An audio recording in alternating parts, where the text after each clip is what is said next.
Hi guys, it's Miss Brown. So, you have gotten your books. I have the 4th grade one right here, and then your 3rd grade one right here. And this video is going to be 3rd and 4th grade because they're very similar. They just have a little bit of difference, but we will catch up on all of it in this video. So, in your first page right here, you can read about all the different types of fiction. Now remember, fiction is made of characters or events. So it tells you about all the different types of fiction. And for both grades, they both talk about the realistic fiction, historical fiction, and then there's science fiction, and then there's also present day fiction. So think about their titles, right? We already know what fiction is. We went over that. And then remember, it's a made-up story.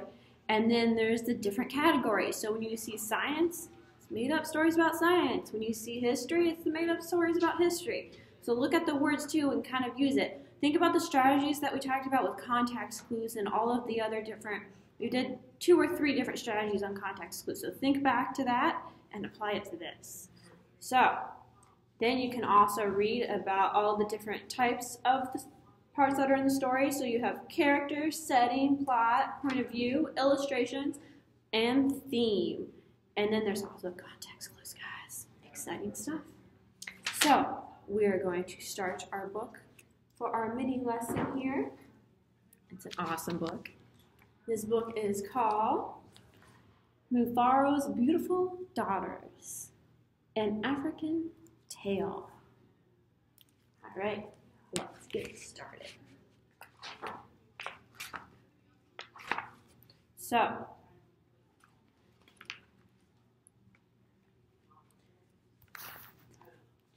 a long time ago, in a certain place in Africa, a small village lay across the river and half its day's journey from a city where a great king lived. A man named Mufaro lived in this village with his 2 daughters, who were called Manyara and Nyasha. Everyone agreed that Mayana and Nyasha were very beautiful. So first off, we already found out some of our characters, right? We have the 2 daughters, which is Mayana and Nyasha, and we have their father, who is Mufaro. So we got 3 characters down, so that might be what our story involves, all 3, and maybe there's more. We'll find out. And we know some of our settings, right? It says a long time ago, happened in the past. And then in a certain place in Africa. So they didn't tell us a place, but it's somewhere in the continent of Africa. And they live in a village that is not far from the city. So we also know that they're living in a village. Rihanna was almost always in a bad temper. She teased her sister whenever their father's back was turned, and she had been heard to say, "Someday, Nyasha, I will be queen, and you will be a servant in my household." If that should come to pass, Nyasha responded, "I will be pleased to serve you. But why do you say such things? You are clever and strong and beautiful. Why are you so unhappy?" "Because everyone talks about how kind you are, and they praise everything you do," Mayana replied. "I'm certain that Father loves you best. But when I am queen, they will know your silly kindness is only weakness." Nyasha was very sad. Mayana felt this way, but she ignored her sister's words and went about her chores. Nyasha kept a small plot of land on which she grew milk, sunflower seeds, yams, and vegetables. She also sang as she worked, and some said it was her singing that made her crops more beautiful than anyone else's. One day, Nyasha noticed a small garden snake resting beneath a yam vine. "Good day, little Novak," she called to him. "You are welcome here. You will keep away any creatures who might spoil my vegetables She bent forward and gave the little snake a loving pat on the head, and then returned to her work. From that day on, Nova was always at Nyasha's side, and she tended her garden. It was said that she sang all the more sweetly when he was there. Mufaro knew something of how Mayana treated Nyasha. Nyasha was too considerate. Sorry, I'm going to backtrack a little bit because I realized I messed up there. Remember, so that means my accuracy went down a little bit. Mufaro knew nothing of how Mayana treated Nyasha. Nyasha was too considerate of her father's feelings to complain, and Mayana was always careful to behave herself when Mufaro was around. Early one morning, a messenger from the city arrived. The great king wanted a wife. The most worthy and beautiful daughters of the land are invited to appear before the king, and he will choose one to be queen, the messenger proclaimed. Mufaro called Mayana and Nyasha to him. It will be a great honor to have one of you chosen, he said. Prepare yourselves to journey to the city. I will call together all our friends to make a wedding party, and we will leave tomorrow as the sun rises. But father, Mayana said sweetly, it will be painful for either of us to leave you, even to be wife of the king. I know Nyasha will grieve to death if she were parted from you. I am strong. Send me to the city. Let poor Nyasha be happy here with you. Mufaro beamed with pride. The king has asked for the most worthy and most beautiful. No, Mayana, I cannot send you alone. Only a king can choose between two such worthy daughters. Both of you must go. That night, when everyone is asleep, Mayana stole quietly out to the village. She had never been in the forest at night before, and she was frightened. But her greed to be the first to appear before the king drove her on. In her hurry, she almost stumbled over a small boy who suddenly appeared, standing in the path. Please, said the boy, I'm hungry. Will you give me something to eat? I have brought only enough for myself, Mayana replied.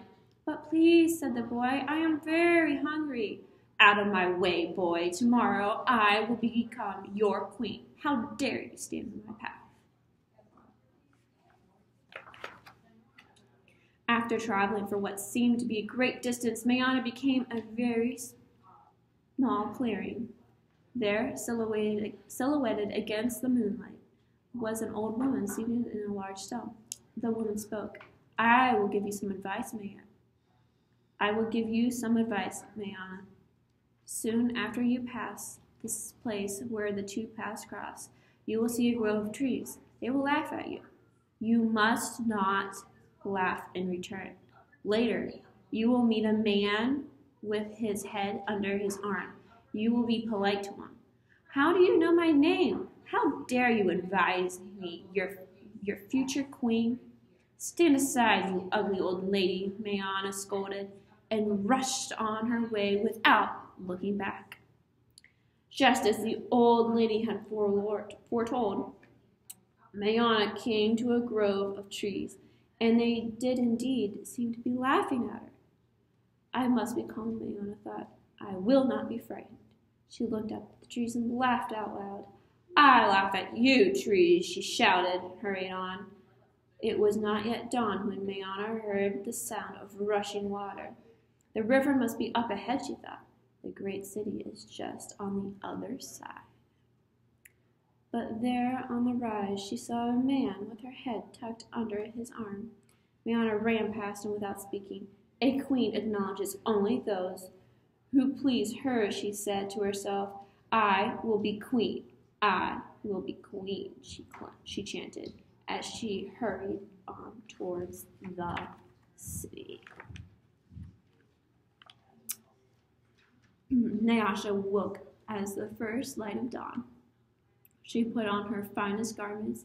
She thought how her life might be changed forever beyond this day. I'd much prefer to live here, she admitted to herself. I'd hate to leave this village and never see my father or sing to little Novak again. Her thoughts were interrupted by loud shouts and commotions from the wedding party assembled outside. Mayana was missing. Everyone bustled about, searching and calling for her. When they found her footprints on the path that led to the city, they decided to go on as planned. As the wedding party moved through the forest, brightly plumed birds darted from the cool green shadows beneath the trees. Though anxious about her sister, Nyasha was soon filled with excitement about all she was to see. They were deep in the forest when she saw a small boy standing by the side of the path.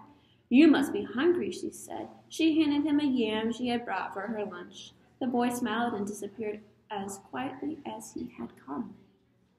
Later, as they were approaching the place where the two paths crossed, the old woman appeared and silently pointed to the way of the city. Nyasha thanked her and gave her a small pouch filled with sunflower seeds. The sun was high in the sky when the party came to the grove of the towering tree. The upmost branches seemed to bow down to Nyasha as she passed beneath them. At last, someone announced that they were near their destination. Nyasha ran ahead and toppled the rise of topped the rise before the others could catch up with her. She stood transfixed as her first sight of the city. "Oh, my father," she called, "a great spirit must stand guard here. Just look at what lies before us. I never in all my life dreamed there could be anything so beautiful."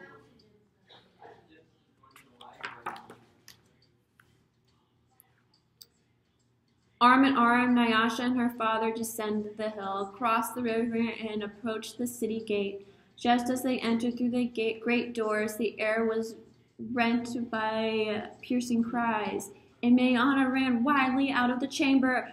At the center of the enclosure, when she saw Nyasha, she fell upon her, sobbing. "Don't go to the king, my sister! Oh, please, father, do not let her go!" she cried hysterically. "There's a great monster there, a snake with 5 heads. He said he knew all my faults, and I displeased him. He would be swallowed me alive if I did not run out. Oh, my sister, please, do not go back to that place." It frightened Nyasha to see her sister so upset, but leaving her father to comfort her, Mayana, she bravely made her way to the chamber and opened the door.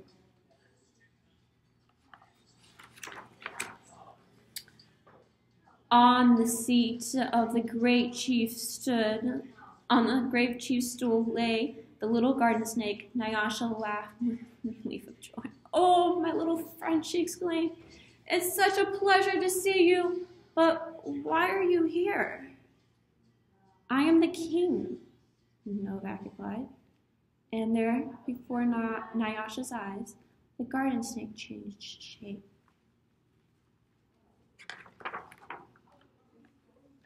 "I am the king. I am also the hungry boy to whom you shared your yam in the forest, and the old woman to whom you made a gift of sunflower seeds.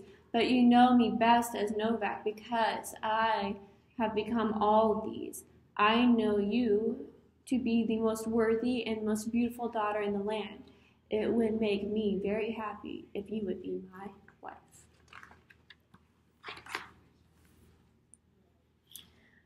And so it was that, a long time ago, Nyasha agreed to be married. The king's mother and sisters took Nyasha to their house, and their wedding preparations began. The best weavers in the land laid on their finest cloth for their wedding garments. The villagers from all around were invited to the celebration, and a great feast was held. Nyasha prepared the bread for the wedding feast with milk that had been brought from her village. Mufaro proclaimed to all who would hear him that he was the happiest father in all the land, for he was blessed with 2 beautiful and worthy daughters, Nyasha the queen, and Mayana a servant to the queen's household.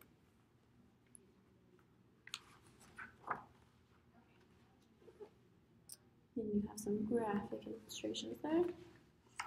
So remember when we studied graphic novels that you can tell a lot from here. So it looks like this might be their wedding day.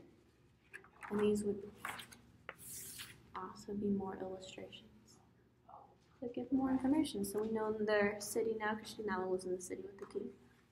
And there's these kinds of birds, and there's mountains in the background, the sky, and there's water right here, and there's plants. That's the end.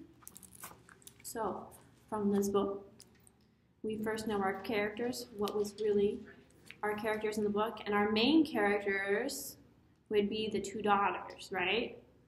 Mayana and Nyasha.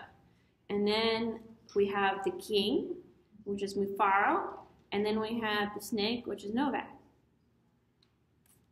So, those were our characters in the book, and those were kind of, we predicted the first three, remember, in the first page, but then we came across the fourth, which was the garden snake, who then turned into the king, who was then also the boy that she met on the path going to the city, and also the lady. Our setting stayed true for the whole entire thing, was in the past. It still was always in the continent of Africa. It took place in the village, but also they traveled to the city, and in the end they stayed in the city. And she also, we found out she had a garden, a small plot of land that she made the food that she gave to the people that she saw on the way. So our plot, what happens in the story. So we're going to start from the beginning, work our way through the middle, and then go through the end. So in the beginning, we had Megahana, and she is jealous of her sister. And then Nyasha, we find out in the very beginning that she's kind and caring, which stays true through the whole story. And then the king, we find out, is looking for the queen. And so then they have to go on their journey to get to the city for the king. And then on their path, while they're working their way through, they are actually getting tested by the king to find out if they are going to be his wife or not. And then we find out that Nyasha becomes his wife. The illustrations for the pictures all the way through. Remember, pictures can also tell you some things that aren't in the story, so you also need to be paying attention to the pictures. And then our theme. And remember, theme is what lessons are learned. So you can always learn different things from books. So in this lesson that we learned, one of them could be that you need to be kind and caring to everyone, because it's just nice to do, but also you can help other people. And then we know from point of view, now that is our narrator. So we got to find out if our narrator was in the story or not in the story. Well, reading this book, we know that the narrator wasn't the person in the story, right? So it's going to be third person. Now, this book could be written again differently if we took the point of view, as in if the narrator was Mayana, or it could be even different if it was Nyasha too. Think about the Three Little Pigs, how there's different versions of the Three Little Pigs. There's one where the narrator is third person, and then there's the one where it's the point of the pig's view, and then there's even one where it's the point of the wolf's view. And it's kind of the same general story, but you get the different perspectives of the different characters. Changes it just a little bit. And then context clues. Remember, they just tell you if you stumble across something, it's a clue on how you figure out what the word is. Remember, if you read part of the word, and then you don't know that word, so you skip it, you finish the rest of the sentence, and then you use what you've read in the past, and then part of the past part of the story, and then you think about what words could fit in there. And we had different strategies for that too. So that wraps up lesson 1. I hope you guys are doing well, and enjoy the rest of your day.